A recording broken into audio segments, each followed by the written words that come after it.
ariko se byose tubifate nk'ukuri. Ijambo ni iryanyu, nimwinigure musobanuze musesengure ariko mudasesereza. Imbuto ni amafaranga 350 ku kilo kimwe. Tuvuge n'ibyiza bibera abandi urugero, n'ibibazo tubyature dufatanye kubivugutira umuti muri wa mujyi umwe wo kwishakamo ibisubizo.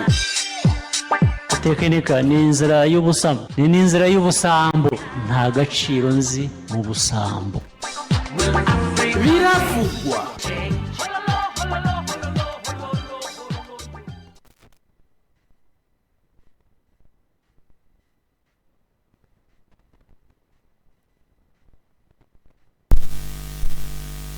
Birumvikana umunsi wa gatanu w'icyumweru, hari icyumweru gikomeje n'ubundi ariko umunsi wa gatanu umunsi wa nyuma w'ikiganiro byo kuri tugihera ku munsi wa mbere tukagera ku munsi wa gatanu w'icyumweru. Birumvikana kuva ku isaha y'isa moya kugera ku isaha y'isa 2:30 tuba tubana namwe mu ngingo zitandukanye tuba dufite kuri uwo munsi rero, cyangwa se mu minsi itandukanye. Umunsi nabwo rero nibyo tuza kuza kuba tuganiraho. Ubwo ndizera ko aho muri muguwe neza cyangwa se mwandaramutse neza no muri gahunda zose muteganya kuri uyu munsi nazo zize kuza kubahira kuko muzipanga. Ni kufatanye na MTN Rwanda niwe muterankunga mukuru w'ikiganiro Biravugwa. Hanyuma uko bisanzwe ukakigezwaho nanjye Cedric Shimeyezu ndetse na mugenzi wanjye Ria Byukusenge. Turi hano rero no kugira ngo n'ubundi tuze kubana namwe mu ngingo y'uyu munsi. Eri baramutse neza cyane nakomeye. Akibazo cyo gusoma igitondo cyagenze neza. Ni byo gushima Imana ku icyumweru kiba cyagiye neza. Icyumweru kirangiye neza. Umunsi mu minsi rusange y'akazi tureke wenda babandi bakora mu minsi yihariye, ariko mu minsi rusange y'akazi niwo munsi wa nyuma w'akazi mu cyumweru. Umuntu wese wanapanga gahunda nyinshi zitandukanye ko nawe ndizera ko wazipanze iz'uyu munsi. Njye buriya ikibazo cyacu akazi kacu ntabwo twaruhuka ngo bikunde. Ntabwo byakunda. Ubwo nivugiraga babandi bo muri ma office. Bariya use wabwira nk'umuganga ngo panga akazi kawe gahunda zawe za weekend ntabwo byavamo. Buriya ni kimwe na mwana. Wabwira umusirikare umwarimu birashoboka weekend se arakora. Umwarimu weekend bari gupanga gahunda y'ikindi none n'abigisha muri weekend. Kubwira umusirikare, umunyamakuru, umupolisi, abo bantu bagiye batandukanye. Ariko umuntu wo mu biro runaka mu kanya arabagiye muri sport cyane kabisa. Aragasoza saa sita bagiye muri sport nimugoroba. Ahari kera bagahita bajya kurya ubuzima ari nka kera. Ubu ngubu mwibuke ko hari covid. No kwirinda nimuke ko hari covid. Ide hari ikintu cyakoze ibintu ibitangaza ku isi nayo. Covid abantu bagarimo barafixinga weekend yabo kuwa gatanu, bapanze gahunda zitandukanye cyane ubu rwose ari nk'indi minsi je idasanzwe. Cyangwa nibo bwa mbere twabonye mu Rwanda tugera mu gihe cy'impeshyi sama, ugasanga na baba bandimwe bacu ba muri diaspora zitandukanye nta gahunda rwose bafite kugira ngo baraza mu Rwanda kuruhuka. Baravuga ati se kuruhuka byo ntibyemewe, cyangwa se waza ukaruhukira mu gihugu yego, ariko uvuga ngo ugiye muri bya bikorwa bikunezeza bituma ujya kwinezeza biri kubasha gukunda. Rero nabo ntibahashwe baraje ariko covid nabo ariko muri ibyo biruhuko by'iminsi mikuru cyangwa se muri sama nko warubivuze mu mpeshyi. Mu minsi mikuru se ahubwo sibwo twahoze tuvuga tuti iyo biri ahubwo ingendo bazifunga burundu. Iminsi mikuru siyo yaduteje ibibazo bigatuma tuguma muri lockdown muri Kigali y'amezi abiri yose.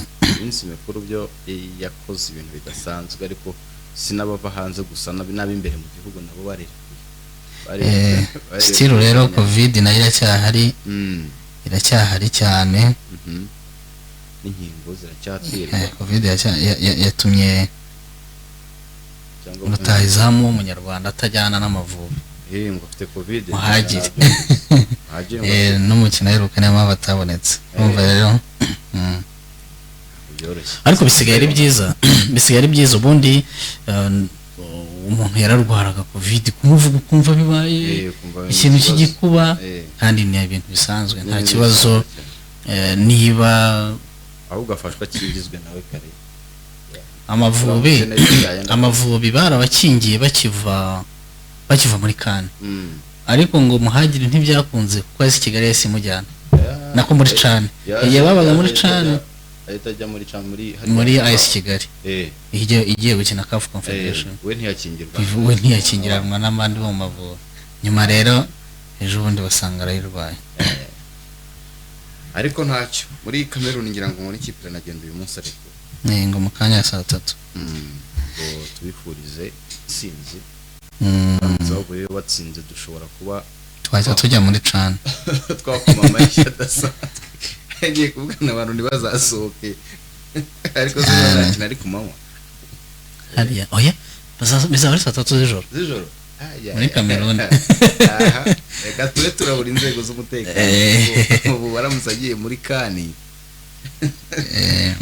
abantu b'Inyamirambo mwaramutse neza bishobora bitakoroha na gatoya nibyo rero ntabwo dushobora gutangira ikiganiro cyacu tutavuze kuri covid tutibukije abanyarwanda ko covid igihari kandi ingamba zo kuyirinda ari za zindi kandi zikomeje kubahirizwa intera gukaraba kwirinda hahuriye abantu benshi kwambara agapfukamunwa n'izindi zitandukanye ubu ngubu abantu barembye mu gihugu n'abantu 5 gusa ni bakeya igihugu rwose leta y'u Rwanda bravo bakoze ubwabo leta y'u Rwanda kabisa barimo barakora bakoze ubwabaga abantu bari 5 barembye muri miliyoni zisaga 13 mu Rwanda barakoze ubwabo bari abantu bakeya barakoze cyane hanyuma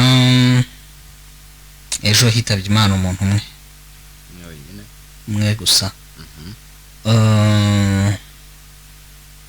hamaze gukingirwa ejo hakingiwe abantu 297 no bakingiye mu by'ingenzi wenda twavuga kuri covid hakingiwe abantu 297 hamaze gukingirwa 345 926 ariko n'abantu mu 500 baba ari benshi ahari uribuka izi nkingo igihe zaziye bavuga ngo bagomba gukingirwa abantu bagera mu 500 uziko bataragera oyarega n'abandi 500 umubare munini nanjye niho mbese mbyumvira ko ari umubare munini 500 by'abantu n'abantu benshi cyane ntago baragera reka mwere ku rugero fata uziko njyana mise mbyumvira neza nta stade nimwe nyine nanjye ubwo ngo fata urugero rwa stade Amahoro 25 yuzuye ikubise yuzuye 25 Nyamirambo 12 bijyamo Nyamirambo nta kibazo 12 none ufata 100,000 ntisembyumva neza 500 ni za camp no inshuro zigera mu 8 kandi ni stade nini n'abantu benshi mise mbibona nibwo nsembyanarizana numvaga ko wenda hashobora kuba haraje izindi nkingo naho kumbi turacyari mu 330 unibaze ko nayo mibare twakoze ya 30% bigomba gukingirwa by'abanyarwanda nibura twasanze ari muri miliyoni no kuvuga uyu mwaka kugira ngo ugere mu kwa 12 ahubwo icyo mbona nuko n'inkingo zibaye zinahari aracyarakaze kubakingira nabyo arakandi kazi aracyarakaze ariko nazo ntekereza ko zibaye zihari bure hari uburyo ariko amwe ntago bashobora kuba badakingira buri munsi ahubwo ziza mu byiciro kuko ntago zazirimo ntago urumva nka Pfizer habanje kuza 100,000 oya nuko zanazira hamwe AstraZeneca kuri centre de santé kingira ariko biramutse bigeze muri buri centre de santé tugeze nyine ku mahirwe yo kubona izo nkingo buryo buri centre de santé bifite ubushobozi bwo kubifite inkingo igakingira kuko nuguhamagara gusa abatuye muri uwo murenge bakaza baba batarakingiye muri uwo murenge bakaza bagakingirwa kujya hakihuta cyane ariko bigendanye nuko n'ubundi nkingo ziza mu byiciro kandi n'uburyo zijya guterwamo abantu kugira ngo ubona yuko bashyiraho ibyo twakwita nk'amazone ibyo runaka rero byo bisa nkaho nyine ari byo wenda bishobora kuba wenda binatuma n'imibare igenda gutyo buhoro buhoro bagenda bakomeza kuko n'ubu ngubu habanje gusa nk'ashyirwa imbere abantu bafite amarisi cyane kurenza ari bivuga ngo buri muntu wese yitabire n'ibyo Cedric wigeze kumva nanjye kuvuga ngo wabonyeho nibuka ko cyo ngiye kuvuga utarakibona wigeze kubwirwaho inzara bitaruzagayira yarayumvise warayibwiwe no gusoma bityo ni naho ngaho inzara uvane bwacu takareba nibuza amoko y'inzara zabaye mu Rwanda zose urumva zizi za vuba icyo bitango yewe muntu ngo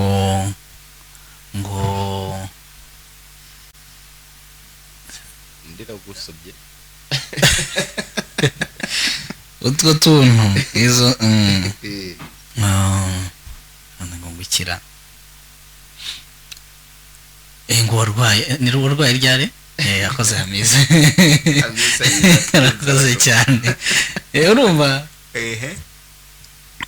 ibi bigaragaza ko ubwo natangiye kwinjira muri topic y'uyu munsi ibi bigaragaza ko isi ubwo nfuza u Rwanda ariko nari nkomeje ku nzara zo mu Rwanda isi u Rwanda igihe icyo ari cyo cyose biba bishobora kuba byahura n'ikibazo cy'inzara ibiribwa bikabura burundu cyane ibiribwa bikabura hahandi abaturage basuhuka bakigira mu bindi bihugu cyangwa mu tundi duce cyangwa mu tundi turere mu Rwanda 2015 byarabaye cyo gukora Minagri ihimba izina nyine baravuga ati sinzara na amapfu yego byarabaye cyo gihe muzarwa inkwavu cyazabugesera muri za 2003 yego ubwo ndi kuvuga mu bantu ba hafi ugasanga muri igice cy'uburasirazuba tunashima uruhare rwa leta cyane niyo mpamvu cyaje kwibandwaho nyuma uburasirazuba bwari bufite ikibazo cy'izuba rikaharasira nyine ryanaharasira rikahamenagura cyane ku buryo ubutaka bwasigaraga nta kintu kiriho urumva inka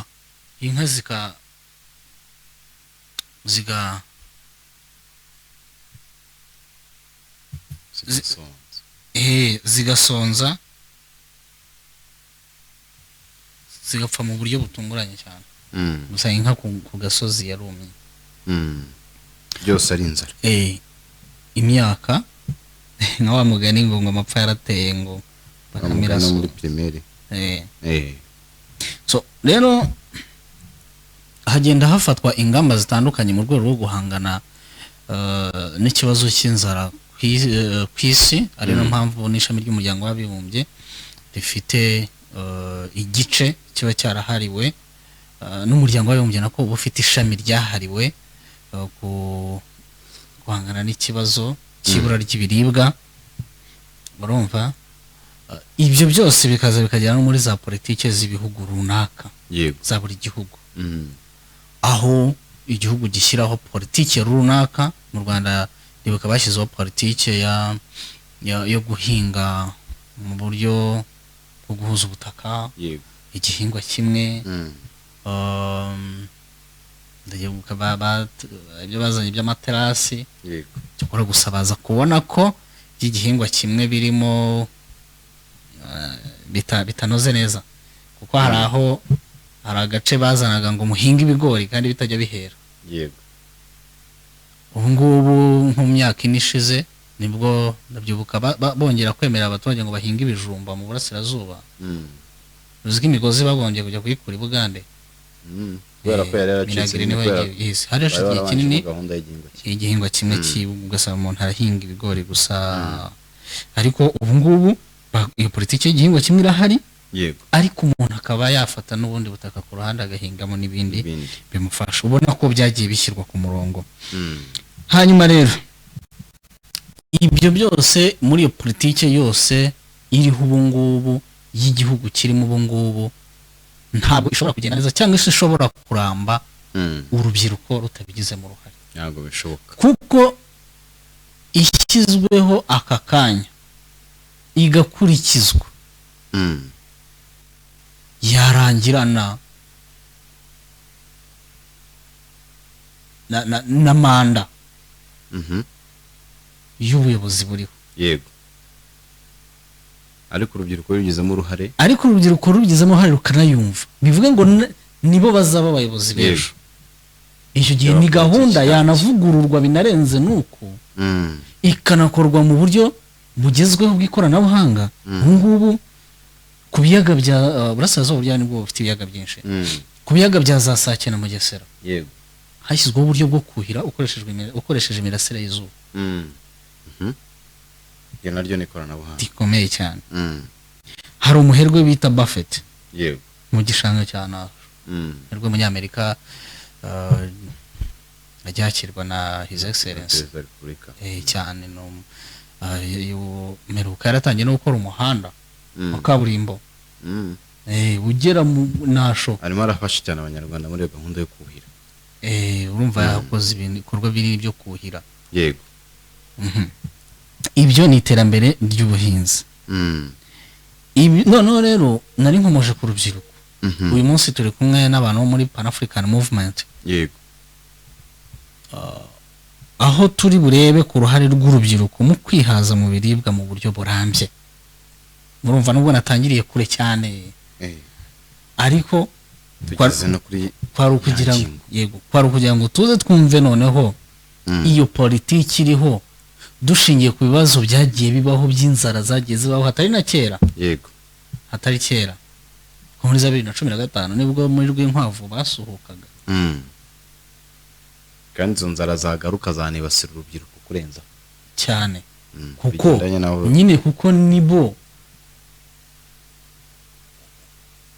nimwe muratangiye nkubaza ni inzara yitwa gutyo urayizi kuko ntabwo nyine uyizi. yego ariko ubuzi ko yabayeho kandi ubuharanira no kugira ngo ikibazo nk'icyo kitongera kuba. ibyo rero bijyana na politike irambye muri ubwo buryo bwo kwihaza mu biribwa.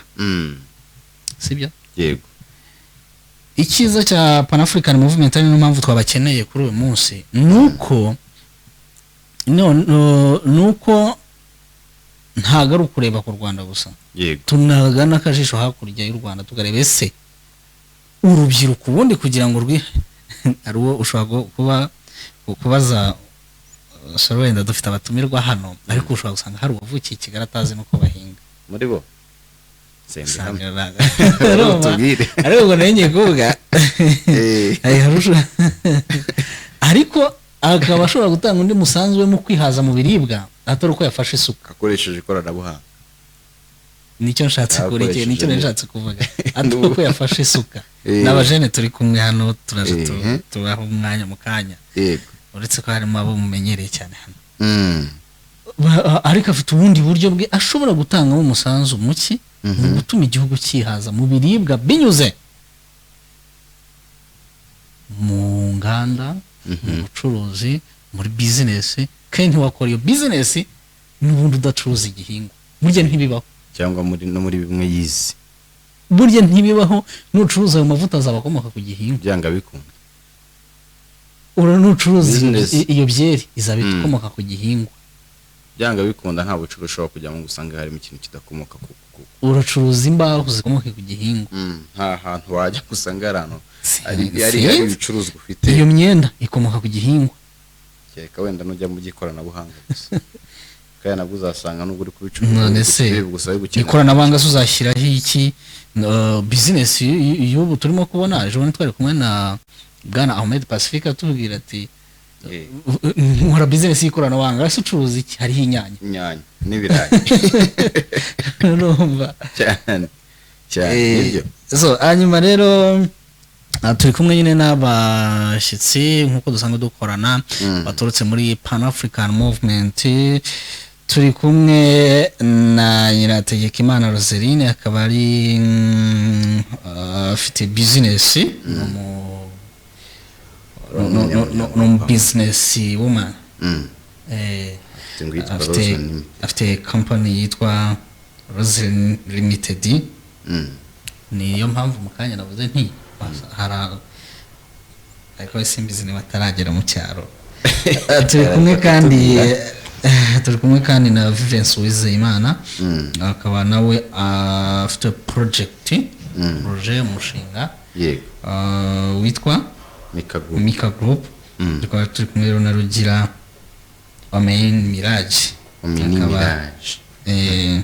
akaba we ari Pan African Movement n'ubundi bose n'aba Pan members ariko arimo abo dusanzwe tuhorana hano izina ntabwo ryumvikanye bwa mbere turabana kenshi cyane tubahaye ikaze tugiye kuganira bwana Vivence uruhare rw'urubyiruko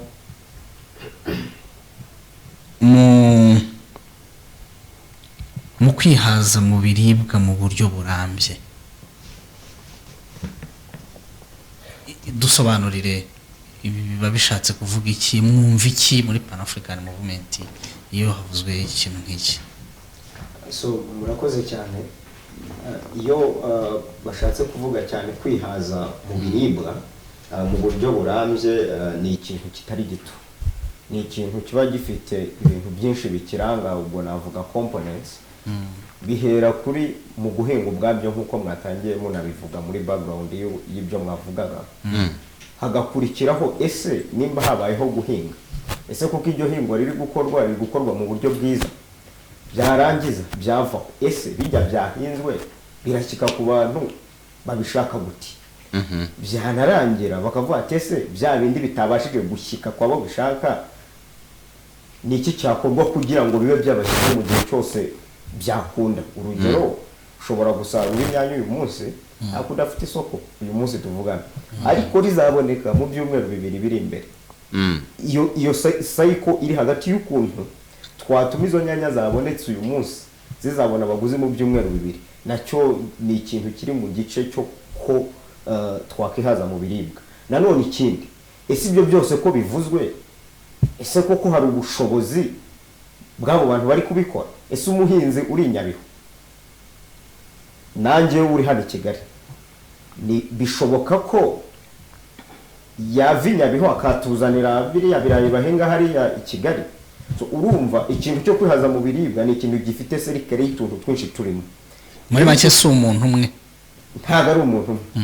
Ibyo bintu byose birimo hagati, ni gute habaho coordination mechanism y'ukuntu bakorana hamwe ku buryo icyo kintu cyo kwihaza mu biribwa tugishyikaho. So urugero, wenda ndatanga urugero ku bwanjye, njye nkura nakuriye ahantu mu ntara. Iyo ukuriye mu ntara ubuzi ubuhinzi, challenges na opportunities. Muyihe ntara? Uburengerazuba niho nakuriye, ariko nyuma za buri Kigali navuga bamaze n'igihe kitari na gito.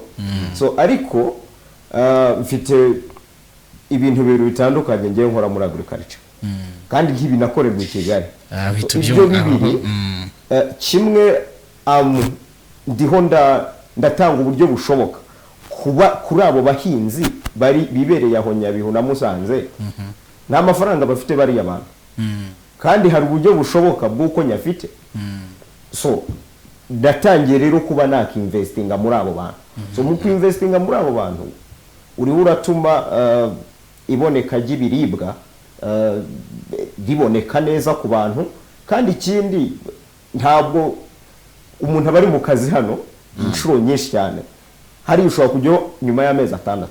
Uzabikora ute? Nzabikora ute, ahubwo mbikora gute kuko ndabikora. So ni ibintu byoroshye, nimba amafaranga hari abayakeneye, ni gute biri gukunde? Uragenda ukiga agace, ukareba umuntu, ufata umuntu ukavuga ati wowe uramenyera ibi, kandi bikagenda neza. It's about, hari abantu bari muri Amerika bakora business hano batanagera kandi bikagenda neza. That's the framework. Icya kabiri, ni gute noneho babahinzi bamaje gusarura ibintu byabo badafite isoko, kandi nyuma y'amezi atatu basaruye bagira ikibazo cyo kubura imbuto. Ni gute habaho storage y'ibyo bintu ku buryo nyuma y'amezi atatu bongera bakabibabona? Kandi iyo ubibagurishije you double. Nimba waguze ikiro cy'ibishyimbo ku mafaranga 300, nyuma y'amezi atatu it's fact ni amafaranga 600, 700, 800, urumva profit irimo. Utwo ni utuntu duto abantu rimwe na rimwe bibereye hano mu mugwa wacu batamenya, kandi abahinzi bepfiriye bafite opportunities nyinshi. Twebwe ubwacu twabona bagatera imbere, natwe tugatera imbere. So urumva rero ko ibyo mvuze nta buhinzi nta suka nafashe, kandi ni ibintu byaratangiye kandi biri gukora. So rero ugasanga ko ikintu cyo kwihaza mu biribwa ni ikintu kinini gikeneye abo ba stakeholders bose mvuze kugira ngo kikunde. Mbere yuko tuninjiramo cyane, ubona gute politike yo kwihaza mu biribwa mu gihugu no muri Afrika? Politike yo kwihaza mu biribwa no mu gihugu hano no muri Afrika yenda avuga ko iri gufata umurongo muzima, kuko turabona ko rwose cyane nka Ministeri y'Ubuhinzi n'Ubworozi ifite vehicles nyinshi, ifite uburyo bwinshi itanga kandi bworohereza abashaka no gushora cyangwa no guteza imbere ubuhinzi n'ubworozi. Kuko n'urugero, nimba igihugu nacyo kizi ko umusaruro w'iterambere rirambye ry'igihugu cyacu 33% biva muri agriculture sector, nabo ni ikintu bamaje kubona ko nka opportunity ariyo mpamvu rimwe bakora iyo bwabaga, ku buryo n'ubwo rubyiruko cyane rwafashe intambwe zo kwinjira muri ibyo bintu, rubona support zitandukanye kandi muri access y'amafaranga n'izindi training zitandukanye, ku buryo ubona ko ari ibintu byatangiye guhabwa umurongo. Ikindi kuri Afrika wenda as a whole, projection nuko zivuga ko na n'ubu dufite ama SDGs n'iziriya intego z'iterambere rirambye. Afrika ubwayo ubu bavuga ko ubu ngubu ntagira abawoni right track yuko twagira ikintu cya ending hanga, kurangiza ikibazo cy'inzara mu baturage muri 2030. Urumva ko nabo icyo bakora cyose baprioritizinga ubuhinzi ku buryo haba hari ibintu byinshi kabisa bibushyigikiye, kandi ni ibintu ubona ko byatangiye kubona inzira irambye. Abantu batangiye kubona ubuhinzi nka business pana, ibintu ngo biraho by'abantu batiririze basanzwe. So rero navuga ko wa mugani wawe kubibona nko mu buryo bwa business, muri make nka wa mushinga nigeze gukomozaho nk'umuherwe Buffett mu burasirazuba, ubona ko nyine wa mugani no buhinzi bufatika burambye. Hari ibimenyetso byinshi byo leta y'u Rwanda igenda ishyiraho, ariko igaragaza birimo na za mashini zose z'imirasire y'izuba zifasha abaturage kuhira ibyo byose, ariko still Afrika muri rusange kiracyari ikibazo. hari ibyo mumaze kuvugaho, ariko wenda biraza no kutujyana kuri Rosine nawe adufashe, cyangwa se nawe waze kuza kudufasha. Ngetsi ntabwo muranyinjiza neza mu kintu kigendanye no kwihaza, koko kwihaza kuri buzana no kugirwamo uruhare n'urubyiruko wenda n'abakuze mu bihe byabo. Sinzi niba turibuza no turibuza gushinja ko urubyiruko rwahashize rwo rutigeze rugira urwo ruhare mu kwihaza bigendanye na za nzara yajya komoza zitandukanye. Uko kwihaza urubyiruko rukeneye no guheroza ruzihaza rute no kugira stock, aho buri mujene atuye akavuga ati nta kibazo cy'inzara mfite, no kwihaza mu by'ukuri kuwe gukenewe. Murakoze.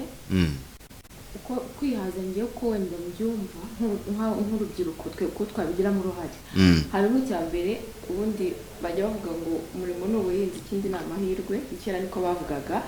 Ariko kugira ngo twihaze harimo nyine harimo iryo koranabuhanga mu buhinzi, harimo ko abajene kubigiramo uruhare, harimo kubitunganya. Kuko nk'urugero wenda nko ku nyanya, nk'uko mugenzi wanjye yabivugaga, urabona hari kugira ngo zive wenda nka Nyabihu cyangwa se nahe gushyike muri Kigali zitangiritse se, cyangwa se zibashe kumara igihe kirekire, harimo ko kuzikoramo wenda nka kuzitunganya kugira ngo zibashe kumara igihe kirekire. Nibyo ntabwo ushaka gukora stock nuko gukora stoke birimo tugomba kwihaza tugasagura n'amasoko kuko dukeneye n'amafaranga dukeneye amafaranga dukeneye no kwihaza nkuko bamwavugaga ikibazo cy'amapfa ubundi ntabwo cyari gikwiye kuba nko mu Rwanda abajene bahari ko ngiye byumva ntabwo twari dukwiye kugira ikibazo cy'amapfa kandi urubyiruko ruhari ari narwo rwinshi icyo rero numva nk'abajene tugomba gukora cyane ntabwo twese tuzafata isuka ngo duhinge ariko nanone hari uburyo bwo gukorana n'abahinzi hari uburyo ntabwo tuzakomeza gukora nka kera nk'uko kera bahingaga twebwe tugomba kugira nyine kandi gashya nk'urubyiruko nk'abantu bari mu ikoranabuhanga harimo uko rero kubitunganya njye niyo mpamvu nahisemo business yanjye yo gutunganya kiriya gihingwa cya rozera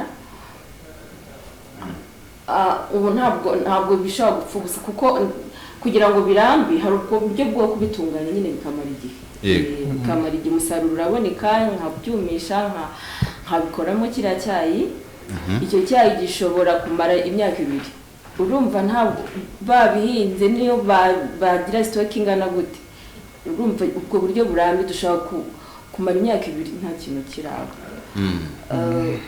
uko numva mu kwihaza twese twe gufatanya nk'abajene ubusirimu burya ni mu mufuko ntabwo ubusirimu ariko abantu bakubona neze ubusirimu nuko ufite no mu mufuko numva rero no gukora stock birimo yego ariko nanone harimo n'ubwo buryo nyine bw'ikoranabuhanga bwo kugira ngo birambe reka twerekeze kuri mugenzi wawe rugira Mirage ngira ngo tubona ko urubyiruko ushobora kuba ari rwo ruke muri uyu murimo ugendanye n'ubuhinzi cyane rimwe na rimwe nubwo mwatangiye ushobora kuba wakoresha undi buryo mu yindi mirimo itandukanye ukaba washora amari mu buhinzi ariko se tuzahora dukoresha abo bakuze niduhora dukoresha abo bakuze kugira ngo tubashyiremo ayo mafaranga bahinge imbaraga zabo ejo n'ejo bundi ko zizajya gushira n'undi natwe zacu twitwa ko turi urubyiruko rugezeho gukora zimaze gushira tuzaba dutegereje uyu musaruro wa mugani mu kwihaza bwo ntituzaba dufite umusaruro mukeya wenda ngira ngo ni rugira nabaza murakoze cyane muyimire duhere ku mibare uyu munsi u Rwanda turi miliyoni 12 za population kandi u Rwanda ruka kimwe mu bihugu bifite population density nini muri Afrika bivuze ngo ni umubare w'abaturage kuri kilometero kare yego kandi ubutaka dutuyeho nta kintu kiri kwiyongera ariko umubare w'abatuye igihugu urakomeza wiyongera umunsi ku munsi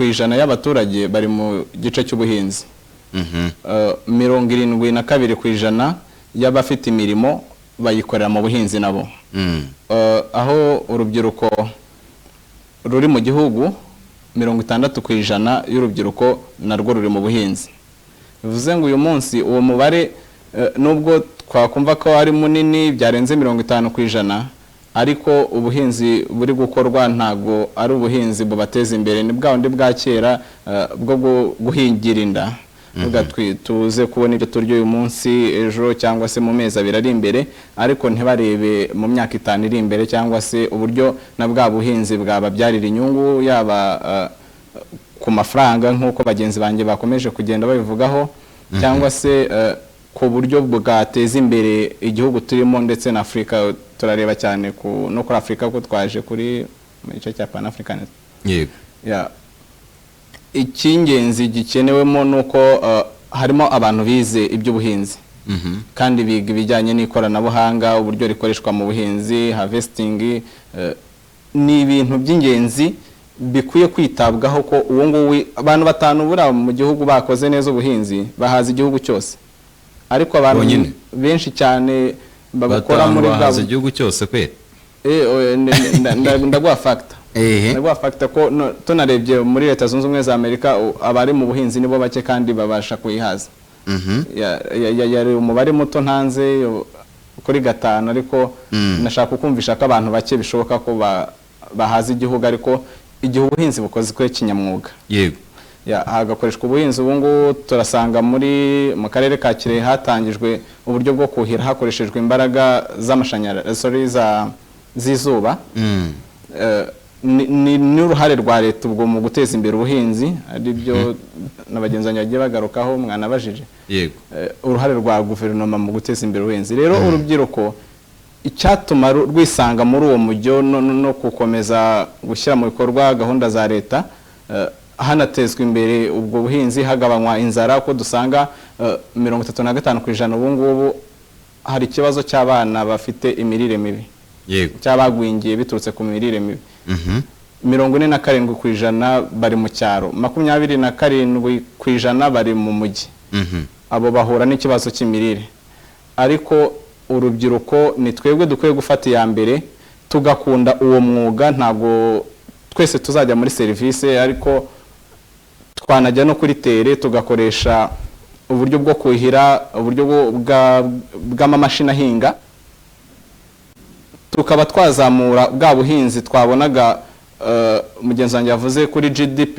bwongeraho 33%, bikaba byazamuka tukagera no kuri 90% cyangwa se 50%, kugira ngo u Rwanda uyu munsi murabona turi mu bihe bya covid ni cyago cyaje kidutunguye, mubona leta imbaraga ashyizemo kugira ngo igaburire abaturage biribwa byari byarahunitswe, ariko bibaye byarakozwe kinyamwuga mbere icyago cyose cyaza mu gihugu ntago cyazadukanga kuko twaba twarabyiteguye. Hanyuma Vive mu byo akomojeho n'ubundi ni rwa ruhare rw'urubyiruko, ariko wakitegereza ugasanga n'ubwo buhinzi turimo tuvuga buzaduha wa musaruro uzadufasha mu kuzaza mu biribwa kenshi na kenshi wenda ushingira kuri ibyo bice by'ibyaro mu ntara z'igihugu rimwe na rimwe. Nanone wajya kwitegereza ugasanga urubyiruko nirwo rwa mbere rurimo rurahunga ibyo byaro, rurimo rurahunga izo ntara ruza mu mijyi, kandi rurimo ruraza muri uwo mujyi utarimo n'ubwo buhinzi.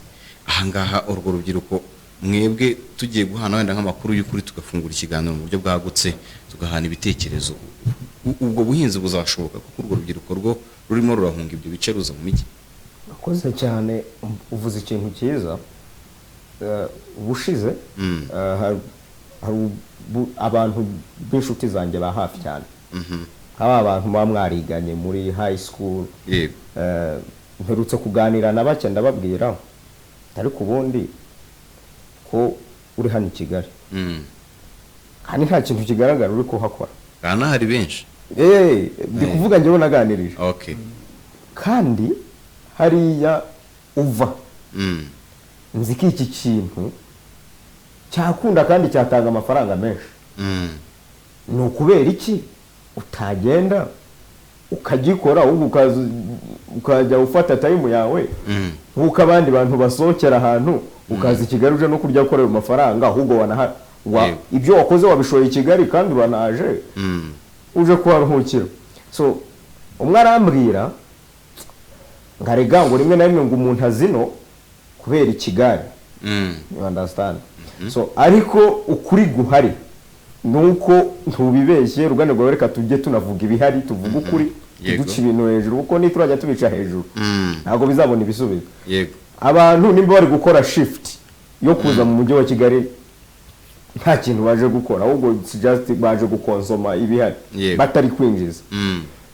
Abantu bo bakeneye kugira mindset shift yo kuvuga ati kuki ntareba uburyo bushoboka buri hano nkabukora kandi ibintu bikagenda neza. Nibyo kare nakomojeho ndakubwira, most of the times wenda ngemba mu bintu byinshi ndakazi n'ibindi n'andi ma project, ariko specifically kuri icyo kintu cyo kugerageza kubaka ibintu byanazamura ibyaro byacu.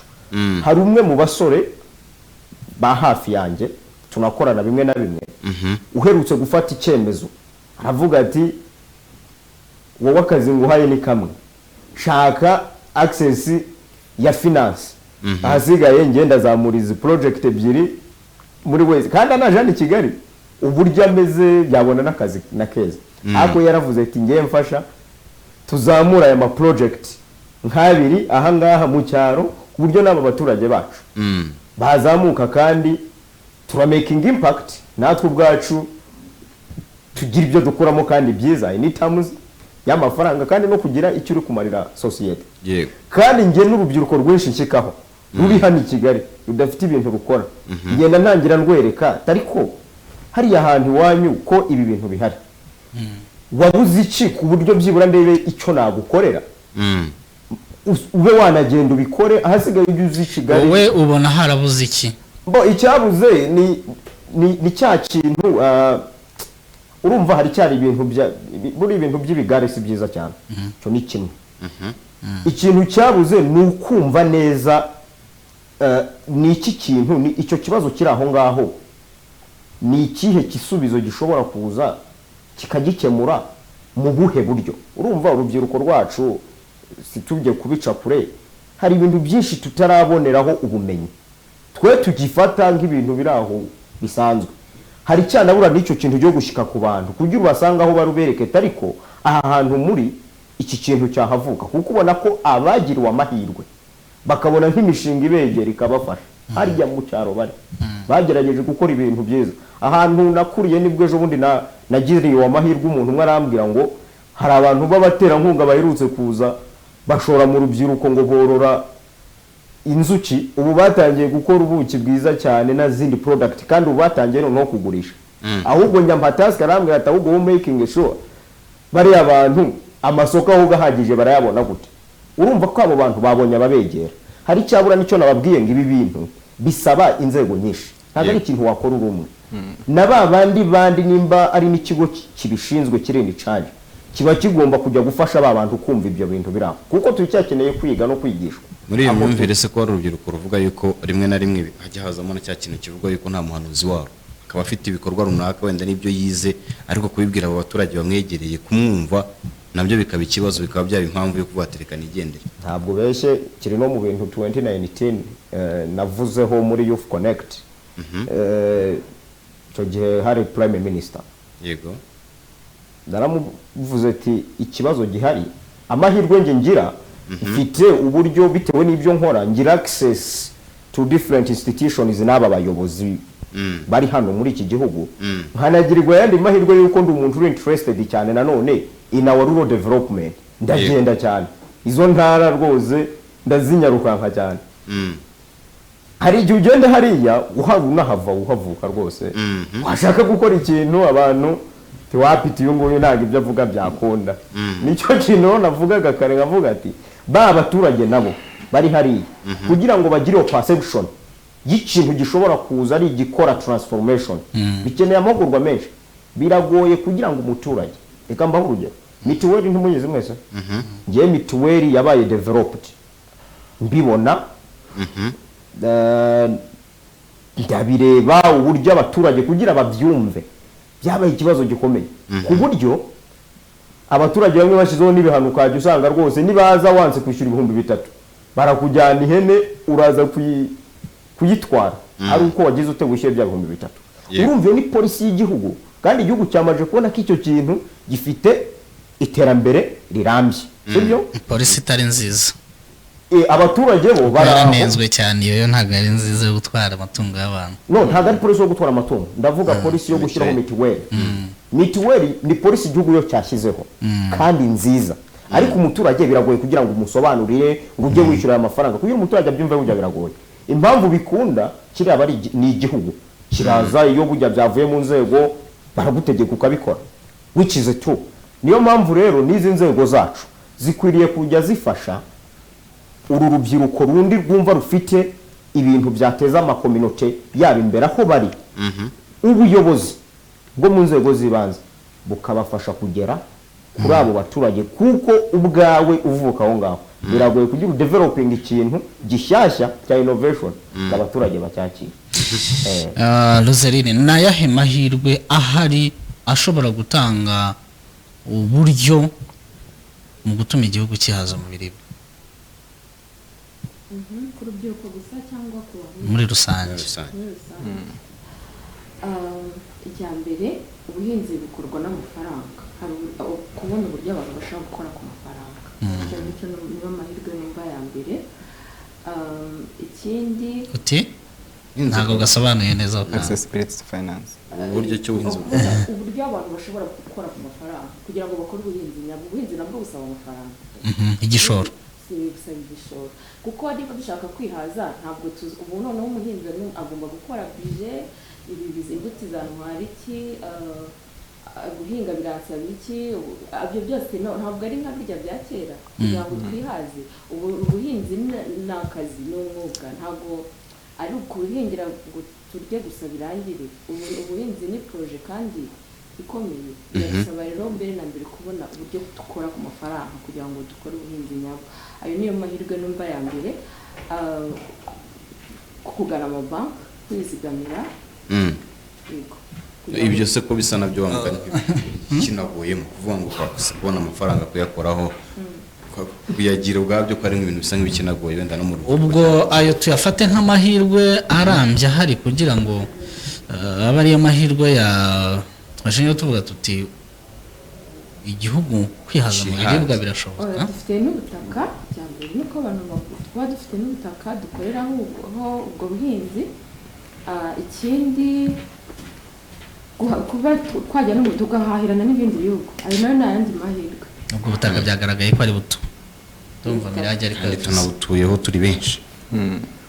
Byo si wenda sinzi niba na Mirage ari gukunganira ko nawe Mirage mwunganire, mwagaragaje wagaraje ko ubutaka ari buto, ayo mahirwe ahari azavaho mu gihe ubutaka ari buto. Yego, murakoze cyane. Ubundi hari factors nyinshi zatuma ubuhinzi butera imbere, kandi inyinshi tuzibona hano mu Rwanda aho infrastructure zarazamutse. Niba umuhinzi yahinze ibikorwa remezo, yego ibikorwa remezo, niba umuhinzi yahinze kure y'umuhanda mbere byaramugoraga kugeza umusaruro ku isoko. Ariko uyu munsi hari imihanda myinshi yubatswe ari nayo abaturage bifashisha mu kugeza wa musaruro ku isoko. Ubwo niyo mahirwe ya mbere ahari. Andi ni gukurura abashoramari bo mu mahanga bakaza gushora mu Rwanda. Tubona abaturutse mu Misiri baje gufatanya na Riafu, nayo nandi mahirwe. Riafu deja iyo inabamo urubyiruko, ni urubyiruko, ni ihuriro ry'urubyiruko ariko bakora iby'ubuhinzi. Ikindi nanone ni umutekano dufite mu gihugu. Umutekano uratuma umuturage ahinga ashatse nuko nijoro atarara haka mu mirima iri mu cyaro, ariko yakanarara ahinga nta cyamuhungabanya. Ayo nandi mahirwe. Noneho access kuri education, kuba hari abenshi babasha kwiga ubu ngubu nta guhezwa nk'ibyo twabonaga kera, nabyo biri mu yandi mahirwe twabona yateza imbere ubuhinzi, tukaba twanazamura wa musaruro uturuka mu buhinzi. Global Hunger Index yagaragaje ko ubu Rwanda rwavuye kuri 58% bagera kuri 27% bagabanya inzara mu gihugu. Byose ni byagiye bituruka ku buyobozi bwiza, ku mikorere myiza y'inzego, uburyo bwo gushishikariza abantu kwibumbira amakoperative, ndetse no kugira no gutinyuka kugana ibigo by'imari y'amabanki. Umuntu akaka inguzanyo atari yo kubaka inzu gusa, ahubwo none agiye kwishora muri bwa buhinzi, akaba yagera aho yava, atari ukuvuga ngo ararya gusa, ahubwo anasagure n'amasoko harimo ay'imbere mu gihugu ndetse n'ayo hanze y'igihugu. Yego. Bwana Vivence, ibihugu bitandukanye muri Afrika turabonamo intambara. Kugeza ubu ngubu abaturage bo muri Tigray muri Ethiopia hari bamwe barahunze, abo ntibarimo guhinga. Muri Central Africa gice kimwe barahunze, ntibarimo guhinga. Intambara zitandukanye ibihugu biraba, no mu Rwanda bajya badushotora uretse ko tubasubiza inyuma, biraba. Ibyo iyo umutekano muke ukunda kugaragara mu bihugu bitandukanye muri Afrika, bigatuma abaturage bataguma hamwe ngo bakore ubwo buhinzi bwabo bushobora kubateza imbere, bushobora no guhaza igihugu mu biribwa kugira ngo kigire ibiribwa bihagije. Ariyo mpamvu tubona pamu ihora muri Afrika. Ntabwo mvuga Pan African Movement, navuga pamu yashami y'umuryango w'abibumbye ryita ku biribwa, ryo ryitwa pamu. Ariyo mpamvu tubona rihora muri Afrika. Ibyo bintu Vivence urabihuza gute kukuba hari umutekano muke mu bihugu bitandukanye muri Afrika utuma abaturage badakora, ndetse no kuba Pan African Movement mu byishyize imbere harimo no kwihaza mu biribwa? Urabihuza gute? So matching ntabwo igoye ni ibintu bitatu kimwe challenges zizahoraho cyane ibintu bya insecurity ni ibintu kugira ngo biranduke hari aho bitaba ariko cyane hari abo tutabona yego na hano ntabwo bihaba cyane so ahubwo jewe mbona for the business people ndanashimira u Rwanda igihugu cyacu kireba kure cyane iyo binaje mu bintu bya cooperation no gukorana n'ibindi bihugu mwabonye ko cyagiye bafungura urugendo rwa Rwanda ya muri Central Africa mwabonye ko banafashe abacuruzi muri sectors zitandukanye bajyayo kugira barebe ese aba bantu kuko kiriya gihugu twarabibonaga abenshi twe tunazi koko realite yabyo twararebye no mu mujyi waho rwose ni ibintu bigisa nabi cyane abantu barashonje abantu ikintu cya infrastructure hariya ni ikintu kikiri hasi iyo ibihugu nk'ibyo ngibyo bifite ibibazo nk'ibyo ngibyo ibindi bihugu ahubwo nge mbona ni it's an opportunity for them kugira abana bafashe kandi nabiyo buryo bafasha you are making a lot ese nimba bafite ikibazo cyo kubona hari ibihugu anyway no mu Central Africa n'ibindi bihugu like Burkina Faso hari abantu batabona ntuze ibirayi ku buryo bworoshye ibirayi twirwa twica nabi hano hepfo Musanze na za Nyabihu na Nyamagabe hari ibihugu hari umuntu wambwiye ariko ndi wambwiye ngo jya winvestinga mu bintu bya agriculture tinuzaba ufite umusaruro mwiza uzambwire nkwereke hari ibihugu byinshi byamaye urugero rwa Burkina Faso kwakunda kujyayo nta birayi bibayo kandi barabikunda so iyo hari ibyo bibazo bya insecurities nk'ibyo rimwe na rimwe urabizi ntabwo bishobora kurimitaho gatonya ubucuruzi ariko ntibubuhagarika burundu abari nka opportunity y'igihugu kimwe kugira ngo igete ifati opportunity ariko ifashe icyo gihugu ariko nacyo kiba kiri kunguka nayo ngo urugero rw'u Rwanda nimba u Rwanda rwabonye ko ari ahantu havamo suruse z'utuntu twinshi fata abo bacuruzi bagende mukore kandi murabateza imbere namwe muri kwiteza imbere ariko navuga no baturage bo barashonje yego barategereje inkunga ya PAM so nibyo navugaga nk'ubu hari ibintu ngiye mbona biri trend bitazaduhagarika gukora mu gihe tugomba kuba dukeneye gukora neze n'ibintu by'impunzi kugira ngo bizacika ntabwo bishoboka ibi rero ntibyaturimita gukora kandi ntabwo nk'uko byo babitegura bakanabiplaninga hari planning tujye tuba real mw'ibyo dukora nk'ubu bari bavuze ko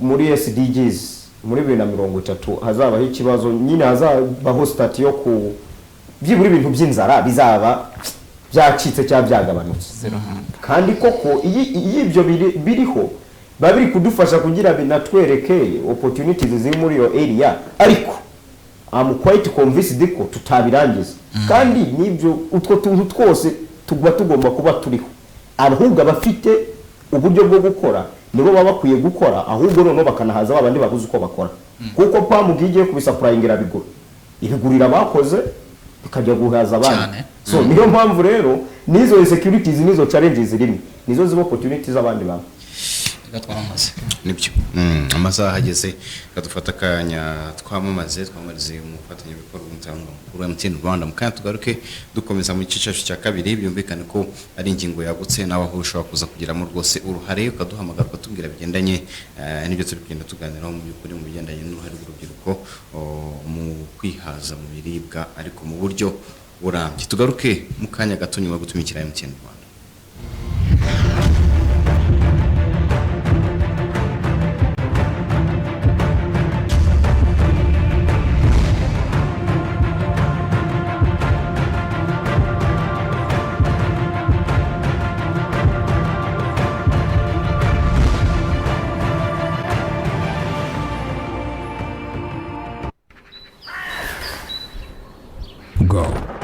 ukataje ushishikaye jyana na squad yawe cyangwa wenyine ukeneye gufasha nta birenze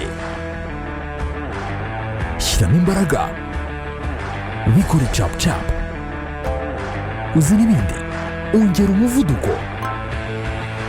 cyangwa byitondere. Fata icyemezo, ruhuka, shyiraho ingamba, igaragaze, connect, fatanya n'abandi, hindura ishya, ishimisho ry'ukuri, kora ibyo ushaka, kubw'abawe, kubw'igihugu, kubwawe, gira ku bihambaye everywhere you go. Iminota 30 ngo ibaze iyo bagera gutyo bikahita byikora.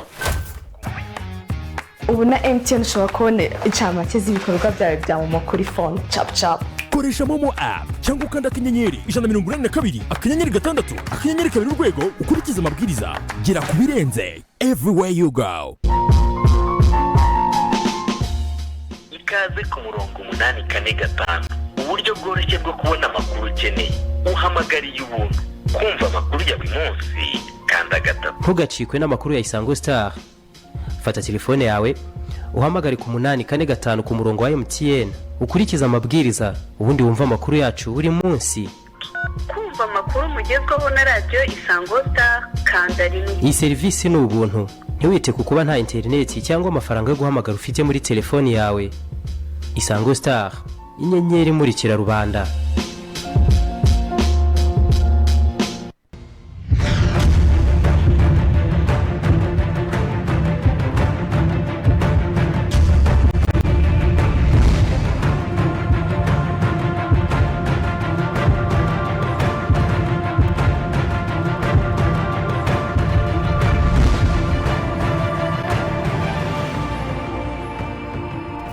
Turagarutse rero uko bisanzwe n'ikiganiro biravugwa kuri ugicana radio yawe cyangwa se televiziyo yawe uri host twizere ko nubundi tukiri kumwe turi mu kiganiro biravugwa birumvikana turimo turagenda tuganira ku ngingo y'uyu munsi aho turi kurebera hamwe ku ruhare rw'urubyiruko ariko mu kugira gahunda izarufasha mu kwihaza mu biribwa ariko mu bihe cyangwa se mu gihe kirambye ugizira abatumirwa mu buryo bwagutse bwa Afrika muri rusange n'amabwo turi kumwe n'abagize Pan African Movement rero mpamvu turi kumwe by'umwihariko urubyiruko abo turi kumwe tubitsa ko turi kumwe na Nyirategekimana Roseline turi kumwe na Vivienne Uwizeyimana ndetse na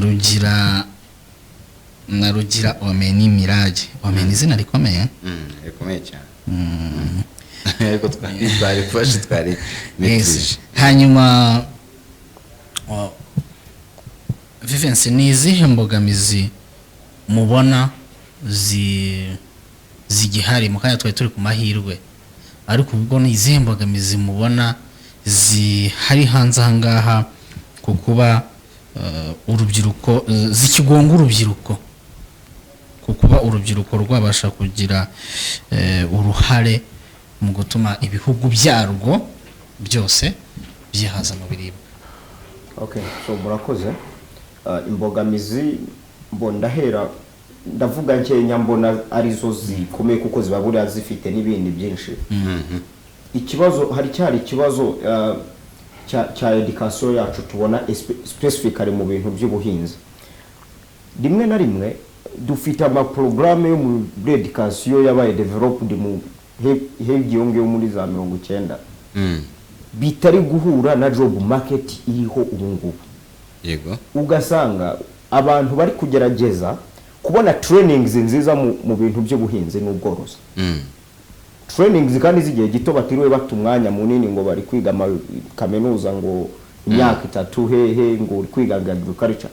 Niba ahubwo bari kubona izo training kuko ziri feasible zajya kuri tele zigakora bagahita babona izo chance so kujya muri byumva ko ari cyari cyo kibazo cya education na training muri field ya agriculture. Kabiri kinakomeye ikintu cya access to finance. Icyo kintu kiri cyari ikibazo gikomeye bivuze iboneka ry'amafaranga muri mu bantu bashaka gushora mu buhinzi. Yego buriya kubani n'amahirwe kuba hari ibyo nkoramo cya rimwe na rimwe ira business season kuba ari season ntago urabizi urahinga ugasara nyuma y'amezi 3 nyuma y'amezi 6 rimwe na rimwe ntabwo ari gerageza gukoresha ikinyarwanda ntabwo ari ibintu usarura ngo uhite uvuga ngo buri munsi ngo ndarya kire kuri gucuruza ugasanga rero rimwe na rimwe n'abayafite barashaka ibindi bintu bajya gushoramo bizatuma barya vuba kuko akenshi murabizi gutegereza iby'igihe kirekire biragora ariko aho niho haba hagomba kujyamo izindi mbaraga z'ibigo bitandukanye cyane biri no mu nshingano zabyo ku buryo batuma habonekaho iboneka ry'amafaranga ku bantu bari muri izo business wenda ni n'amahirwe dufite BDF irafasha urubyiruko cyane usibye ko ikinafite buya n'undi munyu igomba kongeramo ko birababaza kuba BDF iri gufasha urubyiruko cyane no muri field y'ubuhinzi ugasanga hari urubyiruko rutanazi ubundi BDF ikora iki rimwe na rimwe tujye tubimenya iyo uri umwarimu ufite n'umunyeshuri rimwe na rimwe hari uri umwarimu ujya gushaka umunyeshuri kugira umwumvishe ibyo ushaka kumwigisha BDF nimbibona hari urubyiruko ruri hariya rutanazi ko BDF ifite amashami mu turere ugasanga baratinya no kuvata ariko se ndajya kubabaza gute BDF ikeneye gukora amaporogaramu ubwayo yo kugenda ikabwira urubyiruko nimba ufite umushinga wo mu buhinzi n'ubworozi kugira tugufashe ufite ku buryo nabo bantu baba ngo no kwegera abafatanyabikorwa n'akabagenerwa bikorwa yego bagira amakuru icyanyuma challenge yindi irimo ni ukuba tukibona turicyabona ubu buhinzi bwacu n'ubworozi nk'ibintu biri aho ngaho byo kwirira ntabwo tubifata nyine nka business ifatika kandi yavamo ikintu gikomeye aribwo uriya mugabo bita Desina niwe president wa African Development Bank niwe wakoze quote aravuga ati abantu bashaka kuba the future billionaire especially muri Africa batekereze ubuhinzi kuko abantu ntitunywa gaz ntitunywa amavuta buri muntu wese akenera kurya kandi buri munsi niyo mpamvu rero twagakwiye gutangira kubibona nka business abantu bari cyabibona nk'ibintu bisanzwe navuga ko ari izo mbogamizi nk'eshatu zikirimo cyane gerashaka kwashaka gukunganira imbogamizi zo ntizabura cyane inshingiye no kuzavuza ariko hari n'ikindi tutabasha gukontrola ku buryo bworoshye by'umwihariko muri Afrika ko na koranabuhanga hambaye dufite climate ihindagurika ry'ibihe yego ihindagurika ry'ibihe uyu munsi imvura igwa ari nyinshi kandi twari ibihingwa byari bigeze mu gihe cyo gukenera izuba ubwo ibyo biba birapfuye igihe inka zikeneye ubwatsi bwo kurisha izuba riravuye amapfa arateye ntabwo umusaruro ubonetse uhagije tunagenda tunarebera ku nganda zikora ibikomoka ku buhinzi mu minsi ishize inyinshi abari mu Rwanda wenda munyemere mvuge n'amazina ho gato yaba Inyange yaba na Mukamira bakora ibikomoka ku matungo ubwo ndavuga ku mata mu Rwanda hagaragaye ikibazo cy'uko amata yagabanutse ugasanga yanazamutse ayo tuzi yaguraga wenda igiciro runaka hari ikindi kizamutseho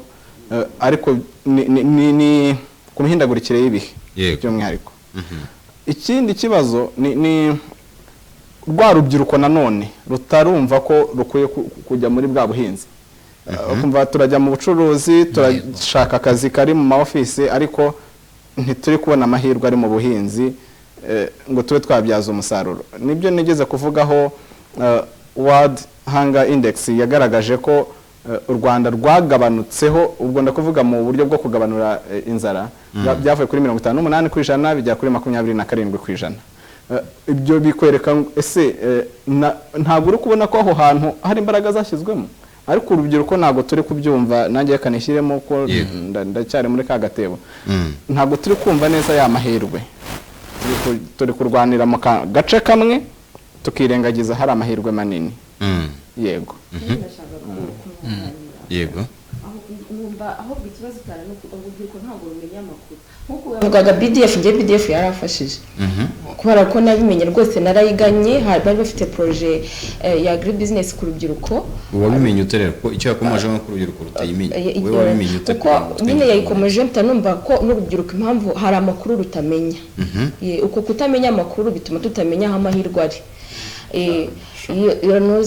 iyo unibura watangiye akantu gato wagakwiye gushaka amakuru no kwegera abantu kurusha uko ushaka n'amafaranga ukoresha kuko amakuru niyo agufasha kubona ayo mahirwe.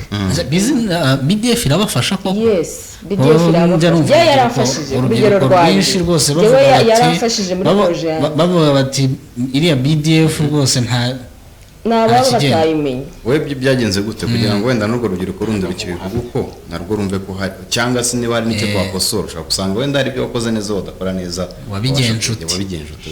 Hari hariho nyine bari bafite produit ya agribusiness ku bantu barangije kaminuza bakora nyine ibijyanye n'ubuhinzi ariko bongera nk'agaciro kwa n'aborozi. Ngewe rero nari naratangiye nyine n'ubundi kongera agaciro imbuto.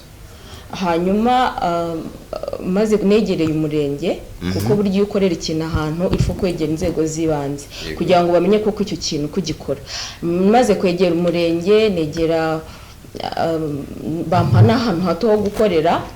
Hanyuma rero bahita banamuza no ku karere bahita na BDF ubwo bahita bamenya ko natangiye. Hanyuma mbabaza nyine njya kuri BDF ndabaza se ibyo mushobora gutera inkunga ibyo mushobora gufasha nibihe barabinyereka nsanga ndi muri ubwo buryo barambansaba ibyo ngomba kuzuza ndabyuzuza barayama. Gusa nyine upfa kuba watangiye nanone hari ukuntu umuntu avuga ngo urajya muri BDF nta kintu watangiye urajya muri BDF raho nta kintu nibura mu bushobozi bwawe wakwiye kuba nawe hari akantu na gato watangiye mu bushobozi wari ufite kuko nanone ntabwo n'icyo gitekerezo kuba ugifite. Aho rero niho ruzingiye bavuga bati turatangira dute nta bushobozi BDF niba idashobora kugufasha gutangira kandi bagiye baratangira. Nanone hari umuntu ufasha none se yagufasha we nta kintu wahereyeho ufite umushinga igitekerezo nicyo cya mbere yego kandi ugifite nyine nicyo mvuga ugomba kuba ufite igitekerezo ariko wari ufite n'amafaranga ntayo nari ifite kuko njye nagize igihe amafaranga natangije ntabwo umuntu wese ushaka gukora ntabwo umuntu udukurikiye ashobora kuvuga ati runaka yakize ati akumva biroroshye kandi afite ahantu suruse ntabwo iwacu bigeze banzigamira ngo mvuge ngo ni umutungo w'iwacu. Ntabwo hari n'ukuntu umuntu ashobora no kuguha ushobora kuba warateye ikiraka ukabona igishoro 40,000 natangije niyo unabisabye umuntu ati ngiye mfite igitekerezo kimeze gutya mfasha nzayagusubiza yayaguha. Ariko bose icyo turi gushaka kuvuga ntabwo ariko bose bashobora kubona umuntu wahimu 40. Icyo turi gushaka kuvuga nuko BDF ubundi yakwiye kubishyikirwa urubyiruko rugiye gutangira from zero bakagira nabo n'icyo gishoro babona ntacyo tubonye nyine ariko irakunga muri icyo gishoro ubundi irize kugufasha irakunganira. Ntabwo nanone uvuga waba wicaye gutyo nta kintu na kimwe uvuge ngo ngiye kugana BDF iragufasha se gute iragufasha n'ikirebe nayo mahirwe tuba tuvuga ama opportunity ashingira ku tuvugenda nka za Connect na za uko zifasha abantu burya se muri Connect bashaka gufata umushinga wawe nta product wagaragaje none se wawe wagaragaje nta kintu hari icyo bibetse ushaka kufunganira aho Rwanda uretse gato watangire mu he murenge ngiye natangirira Rusizi murenge wa Nyakabuye Rusizi Nyakabuye birashoboka serivisi n'ibyumvikana mu gake kuko ariko burya sinzi bari cyo bashaka impamvu muzo birashoboka mu gice cy'icyaro usanga ari bake bafite iyo mishinga yego kuko nyine nicyo twahereyeho abenshi babara bara ngite muti mbuzi terime nkoresha baragiye baraje ngo gushaka amafaranga barakuye muri ibyo bintu no bake afite ibyo bakorera bakanabona amahirwe biba byoroshye cyane bivuye ngo bari urubyiruko rumwe rurajyaho rutakagombye kujya hari icyo bigeze gushaka yego ni ibintu biri byonyine nubwo challenges zirahari kandi anavuze ukuntu BDF yamufashije wenda iyo umuntu agira amahirwe yo kumenya ibintu cyane ugasoma ukabuzi imiyoboro y'ibintu rimwe na rimwe sinakadvisinga BDF cyane kuko nabo ubwabo baba makinga impact yabo kandi nanone murabizi ko nta kigo na kimwe ujya kidagira ukuguma gishaka process yo kujya gitera imbere BDF irabafasha ariko gap yindi kinini kirimo ari abantu benshi BDF yagafashije BDF itashyikaho kugira urubyiruko rwacu afate ngo ngende ahagurutse mfite iki gitekerezo ngiye kubwira aba bantu aba rimwe na rimwe dukeneye abadusangaho kandi kuko nimba uri ikigo uri aho ngaho ngenda avuga ku mpande ebyiri urubyiruko ni ruhaguruke nimba ufite igitekerezo cyiza nunacyandike ujye ufite unerekana ati dore mfite ibi nimba waranakoze prototyping igeragezwa ubyerekana ariko na BDF ifite akazi gakomeye ko n'inshingano zayo ifite akazi gakomeye ko kujya kubashaka ikabashishikariza ati kuki se za Airtel MTN ziri gupfira kwamamaza zibwira abantu ati twazanye iyi product BDF ubwayo iri gufasha urubyiruko nkatwe rw'u Rwanda ni ikigo kirane cy'igihugu ibyo vuga nibyo rwose akazi gakomeye ko kugenda ikabashyikaho kabandase tubafitiye ibi muhaguruke ahubwo BDF baricara bagategereza baza kubareba nukuri je nigeze rega no kubagana nigeze kubagana ikibungo rwose ariko nagahoma mu vive twigeze kwifata turi abanyamakuru babiri naza kubikubwira nyuma ya mikoro ugeze muri BDF yambikunda Vivense yigeze kukomoza ku mbogamizi irimo uburezi yavuze education abantu benshi bamaze igihe bamaze kurimenya yavuze yakomoje ku mbogamizi y'uburezi Roseline avuze ko yararangije kaminuza ikibazo ndi bukibaze ntabwo nkibaza umwe muri aba babiri ubwo kirajya kuri Mirage muri aba babiri harimo imbogamizi umwe yagaragaje z'uko mu mbogamizi hari uburezi undi agaragaza ko ibyo yagezeho yanabitekereje kuko yarangije kaminuza still dufite urubyiruko rutize rutarangiza amashuri nubwo baba bafite ya ubumenyi buke kanosiyo gato barasomye bamenye gusoma no kwandika sibyo ariko ntarangije kaminuza sibyo cyase nabyo ntiyanabisoje nabyo ntiyabirangije urwo rubyiruko muzazamukana mute cyangwa se ruzazamukana rute na rugenzi rwarwo mu kwiteza imbere mu kuba rwakora rukiteza imbere rukihaza mu biribwa rugasagurana n'amasoko kuko tubonye experience dushingiyeho ya Roseline yuko yarangije kaminuza murakoze cyane ubundi abishyize hamwe nta kibananira yego babiri barasumugani gusa babiri barutumwe na company zihomba nabishyira hamwe ndasobanura dusubiza muri politike cyane dusubiza mu buryo muri pratique okay muri pratique okay ya ubundi buryo bworoshye bwatuma bombi bazamuka nuko bishyira hamwe bakibumbira mu makoperative ubwo ni buryo bwa mbere bworoshye bushoboka yego ikindi ni ukwegera ababarusha intambwe nyuma yo kwishyira hamwe uyandi kuvuga ubwo bwa mbere kwishyira hamwe ni cyambere gukora mu makoperative bagakorana na Hingaweze gutyo nk'ubwo buryo ariko hari n'ikindi nanone umuntu ashaka gukora ku giti cye ariko nanone agatera imbere ataranize ni ukwegera wa wundi wize akamubwira se ko mbona wowe hano bikora gutya nkabona hari icyo wanushije wanyigisha ibintu ko bikora nanjye nkabana nagira icyo nongera ku byo nkora ubwo ni ukwegera mugenzi wawe ikindi ni ukubaza amakuru nyine ukamenya aho bigeze niba turi mu gihe cy'ihinga A cyangwa se ari B umenye haratangwa ifumbire ryari riratangwa gute ugakorana n'ubuyobozi bw'inzego z'ibanze kuko niho ibyo bitangirwa kandi mbega ugakurikirana neza bya bikorwa byawe by'ubuhinzi nimvuga ubuhinzi ntabwo ndi kuvuga cropping gusa nyine guhingisha isuka gusa ahubwo ubwo turi kuvugana n'ubworozi byose hamwe bibumbi hamwe umenye neza uko ujyana n'ibihe ariko ukamenya intege nke zawe ukamenya kuzigiraho ugafatanya na bagenzi bawe ukagira ibyo uzamura ntabwo bireba ngo nuwize gusa ubuhinzi bwakorwa n'umuntu utarize ariko yafatanije n'abandi ndabona ko kuba nyamwigendaho ubu ntacyo byakugeza rwose yego murakoze reka dukomoze gatoya ngira ngo Vivense use nk'utwinjiza n'undi kuri gahunda zindi ziri muri Pan African Movement nazo tuzakomozaho gatoya zigendanye wenda n'ibiganiro nabwo muteganya mu gihe kiri imbere ngira ngo ni Fourth African Expert yabo ngira ngo wadukomorezaho gatoya cyane kandi ko nabyo binareba kurusha no kuba byanagufasha no ku ngingo n'indi yego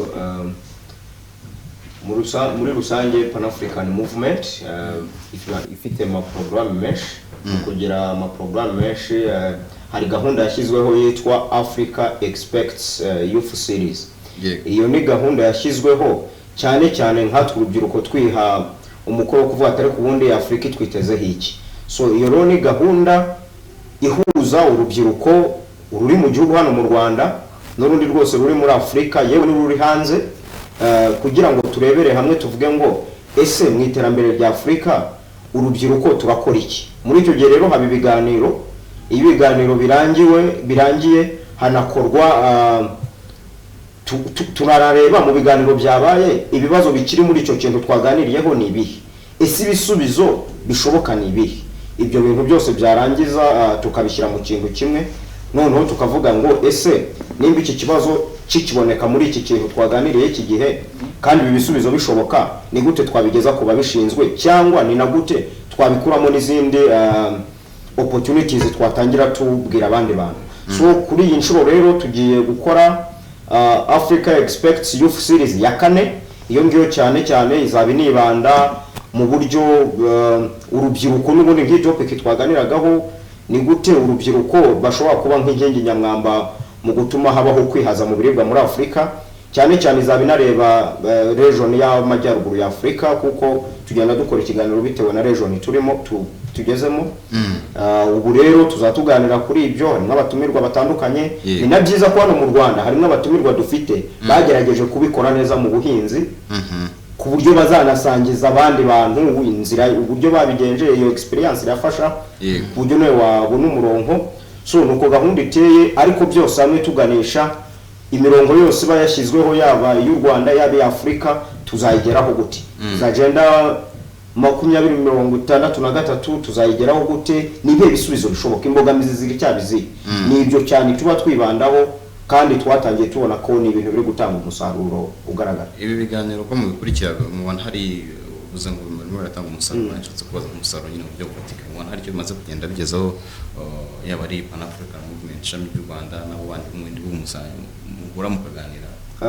Icyo bifasha ni ibintu byinshi. Urumva abari theme topic, yego muze mu Kinyarwanda insanganyamatsiko, yego abari insanganyamatsiko. Iyo turangije kuyiganiraho ibintu abantu bose batanze bishyirwa hamwe, byarangizwa noneho tugakuramo defined recommendations. Izo recommendations nimba n'urugero nk'ubu tuzaturi kuganira mu buhinzi, ibigo byinshi byose biri hano muri iki gihugu cy'u Rwanda, izo ntuze ziba zarangiye, kuko na report zijya muri African Union. Ntabwo ari ibintu birangira nyine ngo just for kurangira, ugasanga ari ibyo bisubizo byatangiye bibonekamo, mutangiye kubirikomanda abantu bamwe na bamwe bari muri iyo sector cyangwa iyo field. Rero ugasanga batangiye babivomamo ubundi buryo bati okay ntabwo iki twakimenye.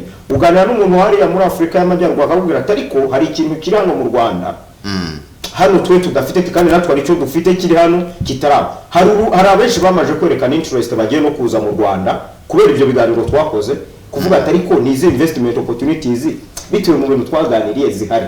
Ugasanga rero ni ibintu biri gutanga umusaruro uri indirect, niko nabivuga.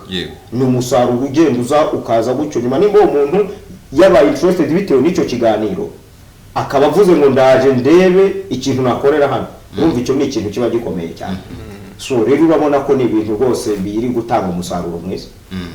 Ubwo wenda wanakomerezaho ku butumwa bwawe bw'uyu munsi, hasigaye tukabujyana no kuri bagenzi bawe nabo baduha ubutumwa bw'uyu munsi bugendanye n'insanganyamatsiko tubaganiraho. So ubutumwa bw'uyu munsi mu kwihaza mu biribwa, njye navuga aho turi twese urubyiruko turi hariya mu cyaro ruriyo, ni gute twatangira kubona ubwo buhinzi nka business, kandi ni gute noneho twagana n'abadufasha.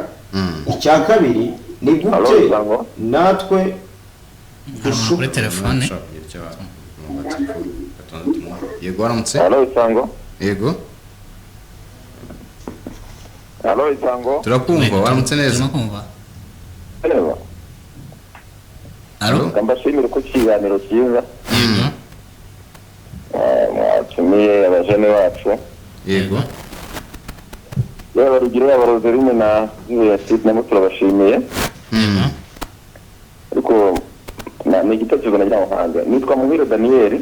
Yego ni mu karere ka Huye yego umurenge wa Karama yego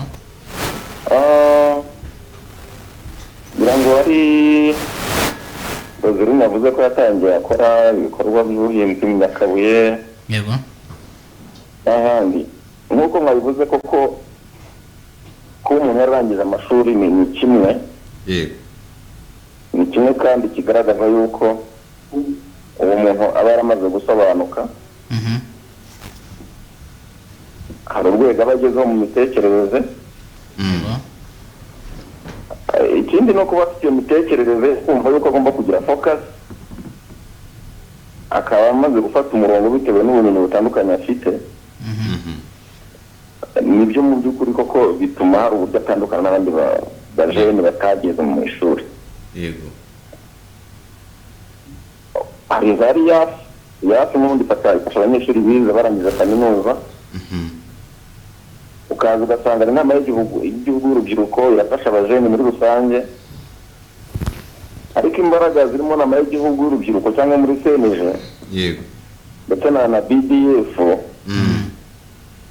biratandukanye cyane n'imbaraga ziherekeza amajene warangiza kaminuza umujene warangiza kaminuza urimo ufashwa na RIAF poroje zirimo zikurikiranwa nawe ubwo afite ubumenyi n'ubushakashatsi biri ku rwego rwo hejuru bihita bitandukana cyane n'awa mujene urimo unashikagurika watangiye poroje yamara kwegeza hagati yahura na challenge akaba yivuyemo agiye gushaka amafaranga i Kigali yego ugasanga hakenewe akadroma yihariye y'abo bajene bataciye mu mashuri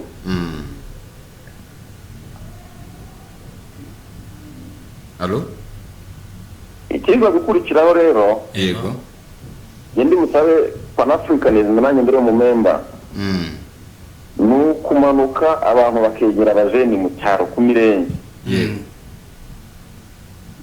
bakabereka amahirwe ahari hakabaho na gahunda nubwo haboneka umukozi wihariye w'urubyiruko ku murenge atari ukuvuga ngo ni umukozi uri ku karere cyangwa umukozi wihariye w'urubyiruko ku murenge agakurikirana abajeni ari aho ngaho direct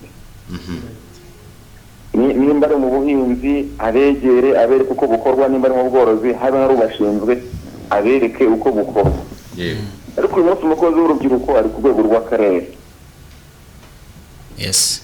Uwo mukozi w'urubyiruko ku rwego rw'akarere kugira ngo urubyiruko ruzamugereho bizaca kuri edukasiyo iri mu mashuri, edukasiyo ifite ibindi inshingano nyinshi cyane, ugasanga rwa rubyiruko nubwo rwashinze koperative harajyamo bya bibazo byo kuba ubumenyi bukeya, za koperative zigira ntabwo ziranira. Uwo kumva icyifuzo cyabo ukumva byagenda gute? Icyifuzo ni uko habaho cano yo kwegera urubyiruko, hakabaho umukozi ku murenge ushinzwe urubyiruko akaruyobora, akarwereka amahirwe aho mu murenge nyirizina, noneho muri uko kurukurikirana bigatuma amenya ibibazo bihari na challenge bahura nabyo abegereye. Urakoze cyane. Urakoze. Nibyo birumvikana cyane. Mbese wari ufite ijambo leta nawe dusorezaho. Ni umunota umwe. Ubuhinzi burimo amahirwe agaragara, ahubwo ndabwira abantu bo bafite amafaranga yabo nko kugira buriya saving ni nziza, ndanabikorana cyane, ariko ni ba saving binvestinga mu buhinzi kuko hari ahantu hava amafaranga kandi meza. Nibyo ngibyo. Roserine dusoza. Ngewe icyo nabwira nk'urubyiruko ni ukutihugiraho. Umutwe umwe wifasha gusara. Ni ukutihugiraho kandi bajye muri za groupe zose z'urubyiruko ku murenge, kuko niho bazamenyera ayo makuru. Niba bahamagaye se umuganda, niba bahamagaye inama y'urubyiruko, niba aho ngaho abagakwiye kuhagera cyane cyane kugira ngo bahamenyera amakuru. Cyane cyane nabo bavuga ngo wenda ntago bize, ntago bafite amakuru kuko batize, ariko bajye bajya muri izo meeting z'urubyiruko, mu miganda, mu by'urubyiruko umurenge ubegere, kuko umurenge nabwo ntabwo uzabasanga mu ngo. Nicyo bagaragare. Yego, ni bagaragare banigaragaze. Hanyuma ubwo twasoreza kuri mugenzi wawe United ubutumwa. Urubyiruko icyambere rukwiye kumva ko hari amahirwe rufite mu iki gihugu aruta ayibindi bice. Reka mvuge ngaruta ayibindi bice ko urubyiruko nizo mbaraga z'igihugu, naho hashyizwemo imbaraga cyane. Urubyiruko ni rutinyuke icyambere begere inzego z'ibanze. Hari uwitwa Sedo abashinzwe iby'imibereho myiza y'abaturage n'iterambere mu kagari, bamwegere bajye ku murenge. Hari ushinzwe iby'ubuhinzi, amakuru badafite bamubaze. kandi n'abantu bize, ubwo ngeze ku gice cyo bize, abantu bize ntibumve ko umuntu azakora icyo yize gusa, ahubwo akwiye kubyaza umusaruro ubumenyi yakuye mu ishuri akabugeza hanze. ashobora no gufatanya n'abandi, uwize ikoranabuhanga akajya mu buhinzi, gutyo dukomeze dufashanye. murakoze. iminota yatujyanye. murakoze cyane, ngira ngo twashimira cyane cyane twagize kuri uyu munsi, tukabashimira hari ibibense Rosemine ndetse na mugenzi wabo kazina kazina kiwe Rugira bafashe nitwa Rugira Homeni Mirage. Omeni Mirage nibyo byatwisohoka cyane. So reka tubashimire mwese namwe twabanye, mu by'ukuri tukomeza kwifuriza kubyiza ndetse no kuzakomeza kunogerwa na gahunda z'ibiganiro bya radio ndetse na televiziyo Isango Star kuri uyu munsi, ndetse muzanagire weekend nziza. Ikiganiro biravugwa nakagaruka ku munsi wa mbere w'icyumweru nkuko bisanzwe. Mugire ibihe byiza. Biravugwa, nibyo biravugwa, ariko se byose tubifate nk'ukuri? ijambo ni iryanyu, nimwinigure, musobanuze, musesengure ariko mudasesereza. imbuto ni amafaranga 350 ku kiro kimwe. tuvuge n'ibyiza bibera abandi urugero, n'ibibazo tubyature, dufatanye kubivugutira umuti muri wa mujyi umwe wo kwishakamo ibisubizo. tekinika ni inzira y'ubusambo, nta gaciro nzi mu busambo.